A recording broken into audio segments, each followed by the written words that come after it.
Dans le dossier de la poussière provenant du port de Québec, maintenant qu'Ottawa confirme que la question est de juridiction provinciale, le ministre de l'Environnement, Yves-François Blanchet, s'attend à ce qu'Arrimage Québec et le port soient en contact avec son ministère rapidement.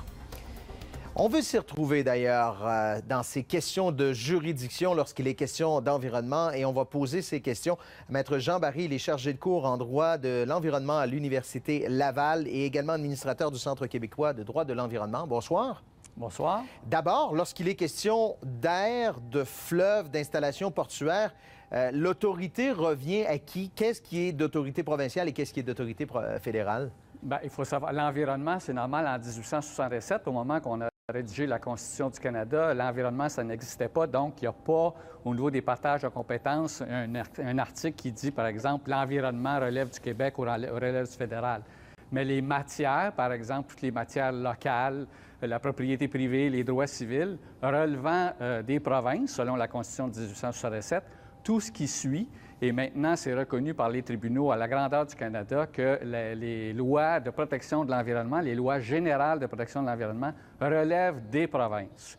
Donc, dans ce cas-ci, des événements de contaminants qui touchent l'eau, l'air, le sol, les propriétés privées, par exemple, des résidents de Québec, relève de la juridiction du ministère de l'Environnement québécois et du ministre qui peut prendre, comme il l'a fait cette semaine, des avis d'infraction. Donc, dans le cas présent, vous n'êtes pas surpris, vous, parce que vous baignez là-dedans à chaque jour, vous n'êtes pas surpris de voir une note à l'interne du fédéral qui dit « c'est l'autorité provinciale ».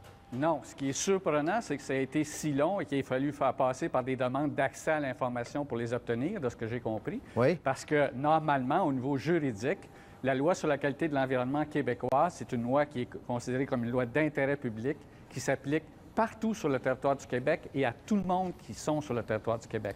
Donc, quand il y a des poussières, comme dans les événements qui ont été mentionnés, qui se ramassent sur des propriétés civiles, qui contaminent l'air de Québec, ça relève du Québec et c'est le ministre, c'est son devoir d'intervenir.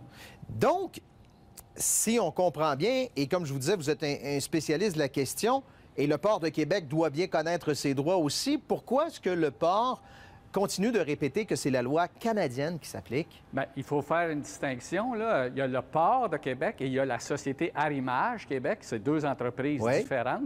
Donc, le port de Québec, au niveau environnemental, à ma connaissance, là, il n'a pas reçu aucun avis d'infraction de la part du ministre Blanchet. C'est la compagnie Arrimage qui a émis des contaminants. Donc, il faut faire la distinction entre les deux. C'est sûr que le port de Québec, au niveau général, relève de la compétence canadienne, mais c'est juste pour clarifier... Mais Arrimage Québec dit que vu que ces opérations sont dans un contexte portuaire, ça relève du fédéral. Si on regarde, par exemple, le dernier accident de Lac-Mégantic, c'était des compagnies ferroviaires. Le transport ferroviaire relève du fédéral. Ça n'a pas empêché le ministre de l'Environnement québécois d'émettre des ordonnances de contamination aux entreprises MMA, mais Canadien Pacifique aussi, plusieurs entreprises ferroviaires, parce qu'on peut être une entreprise fédérale, une entreprise relevant de la compétence fédérale, mais quand on pollue, quand on émet des contaminants dans un site, dans une province, on relève et on est en contravention de la loi des provinces. Un dernier point en terminant, et ça risque d'être complexe, ça, parce que si on pousse la réflexion plus loin, effectivement, on peut complexifier l'affaire. Arrimage Québec a déposé une requête en Cour supérieure pour contester le rôle d'Environnement à Québec dans ce dossier-là. On risque de se retrouver dans une bataille assez complexe. On a remonté tantôt à 1867. Oui. Bien, c'est ça qui est un peu dommage quand on voit quand des entreprises, par exemple, font ce genre de débat judiciaire devant les tribunaux pour essayer d'esquiver leurs responsabilités. Moi, si j'étais leur conseiller, je dirais, surtout avec le courriel du gouvernement fédéral qui lui-même reconnaît que c'est la responsabilité du ministère de l'Environnement du Québec, de m'asseoir avec les représentants du ministère et de collaborer pour mettre fin à ces incidents de contamination-là et respecter dans son entièreté la loi sur la qualité de l'environnement. En tout cas, ce sera un débat qui sera à suivre. On va voir la suite des choses. Maître Barry, merci beaucoup. Merci. Bonsoir.